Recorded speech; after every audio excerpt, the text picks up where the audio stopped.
नमस्कार विद्यार्थी मित्रांनो, आज आपण इनरिचिंग टीचिंग स्किल अंतर्गत स्टिम्युलस व्हेरिएशन स्किल अर्थातच चेतक बदल कौशल्य या संदर्भात माहिती घेऊ।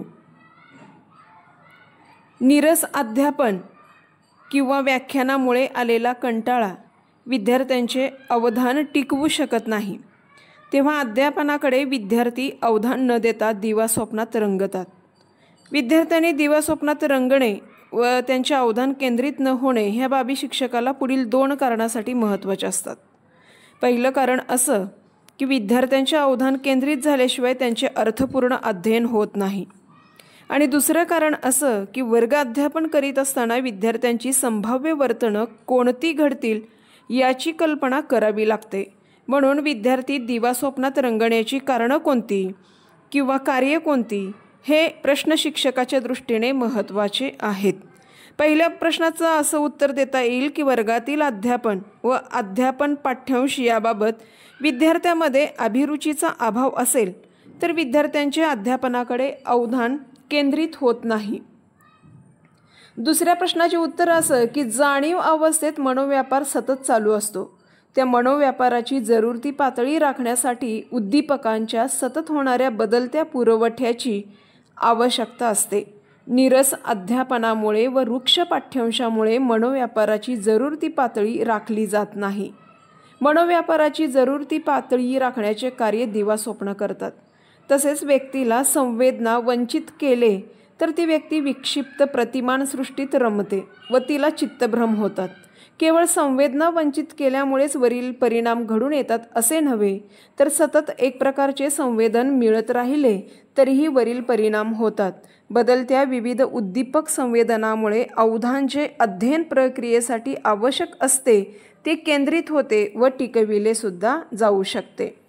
आपण एकाच गोष्टीकडे दीर्घकाळ लक्ष केंद्रित करू शकत नाही, हे मानसशास्त्रीय तत्व सर्वमान्य झालेलं आहे।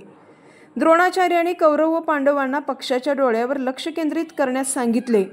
अर्जुना व्यतिरिक्त कोणीही लक्ष केंद्रित करू शकले नाही, म्हणून अवधान टिकून ठेवण्यासाठी विविधता आवश्यक आहे। आता या ठिकाणी आपण चेतक बदल कौशल्यासंदर्भात विचार करीत असताना चेतक बदल म्हणजे काय त्याचा अर्थ आपण समजून घेऊया। चेतक याचा अर्थ चेतना देणे, प्रेरणा देणे, प्रोत्साहन देणे। शिक्षक हा वर्गामध्ये चेतक असतो, तो विद्यार्थ्यांना अध्ययन घेण्यासाठी प्रेरणा, प्रोत्साहन आणि चेतविण्याचे कार्य करत असतो। परंतु शिक्षकाने फक्त बोलणे, लिहिणे, वाचणे यापैकी एकच कृती केली तर विद्यार्थ्याचे अवधान शिक्षकाच्या कृतीवरून भरकटते। यामुळे शिक्षकाकडे विविधता असणे आवश्यक आहे।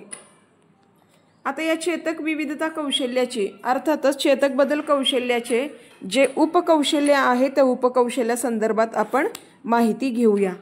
त्यातलं पहिलं कौशल्य आहे शिक्षकाची हालचाल। शिक्षकाची हालचाल हेतुपूर्ण, अर्थपूर्ण असायला हवी। विनाकारण इकडून तिकडे फेऱ्या मारणे, हात उडविणे, हलविणे अशा निरर्थक हालचाली टाळल्या पाहिजेत। याचा परिणाम विद्यार्थ्याचे लक्ष विचलित होते। आता शिक्षकाच्या हालचाली कशा असाव्यात तर चित्र दाखविण्यासाठी, नकाशा दाखविण्यासाठी फलकलेखन करणे, स्पष्टीकरण करतेवेळी आशयानुरूप 1-2 पावले पुढे चालणे, दृकसाधनांच्या उपयोगासाठी एखादा मुद्दा स्पष्ट करण्यासाठी फलकाजवळ जाणे अशा अर्थपूर्ण, हेतुपूर्ण हालचाली अभिप्रेत आहेत। यानंतर दुसरं उपकौशल्य आहे शिक्षकाचे हावभाव। यात आशयानुरूप हातवारे करणे, पायांची हालचाल, चेहऱ्यावरील भाव यांचा समावेश होतो। आता उदाहरणादाखल घ्यायचं झालं तर वर्तुळ दाखविताना तर्जनीच्या साहाय्याने दाखविणे, समरूपता, एकरूपता, समीकरणाची डावी बाजू, उजवी बाजू, प्रतिक्षिप्त क्रिया व्यक्त करताना सोटमूळ, खोड, डेरेदार वृक्ष, हातवाऱ्याप्रमाणेच चेहऱ्यावरील हावभाव देखील आशयानुरूप असावेत। शिवाजी महाराजांविषयी बोलताना ताठमान आणि चेहऱ्यावर अभिमान वाटला पाहिजे। वाईट रूढी, परंपरा, दुःख वर्णन करताना चेहऱ्यावर दुःख, बोलण्यात शांत, हळुवारपणा असावा। थोडक्यात भाषेचा पाठ शिकविताना प्रसंगानुरूप हावभावाद्वारे जिवंतपणा आणला पाहिजे। यामध्ये अतिशयोक्ती टाळावी। यानंतरचा तिसरा मुद्दा आहे बोलण्याच्या पद्धतीतील बदल।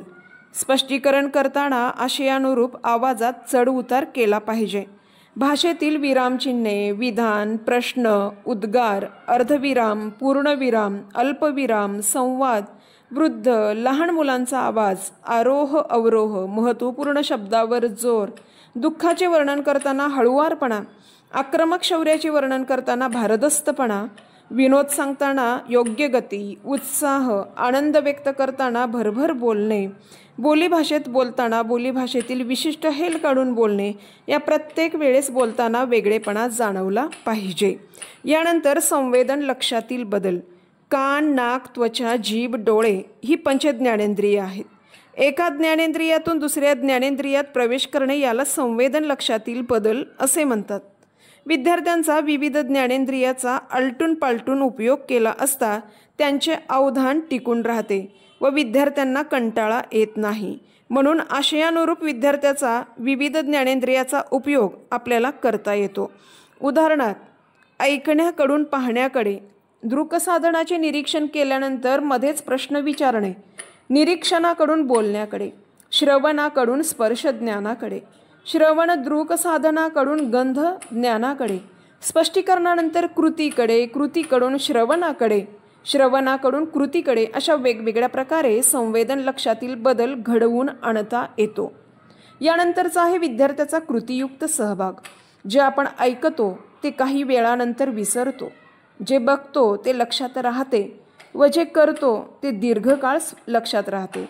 कृतीयुक्त सहभागामुळे दीर्घकाळ अवधान आकर्षित करण्यास मदत होतेच, शिवाय धारणा देखील चांगली राहते. आशयानुरूप विद्यार्थ्यांना कृती करण्यास सांगणे म्हणजेच विद्यार्थ्यांचा कृतीयुक्त सहभाग होय. कृतीयुक्त सहभाग आपणास घेता येतो. नाट्यीकरण, मूक अभिनय, दोन पात्रातील संवाद, गंध यांचे वर्णन करण्यास सांगून. फलकावर जर आपण उदाहरणे सोडविण्यास विद्यार्थ्यांना दिली किंवा नकाशा, स्लाइड्स यांचं वाचन किंवा निरीक्षण करण्यास आपण सांगू शकतो. विद्यार्थ्यांचा कृतीयुक्त सहभागामुळे आपणास विद्यार्थ्यांचं अवधान आपल्या अध्यापनाकडे टिकवून ठेवता येते. तसेच विद्यार्थ्यांचे मनोरंजनसुद्धा होते.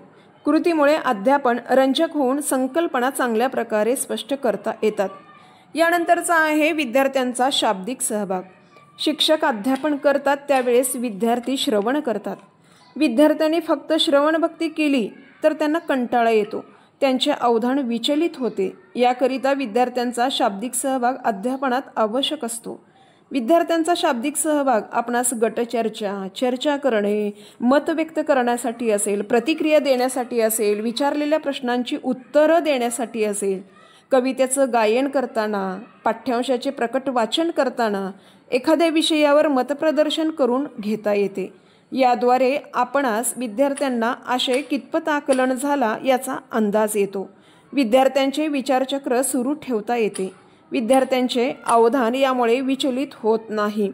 विद्यार्थ्यांना शंकाही विचारता येतात आणि शिक्षकाला आपल्या अध्यापनाची दिशाही ठरविता येते. धन्यवाद.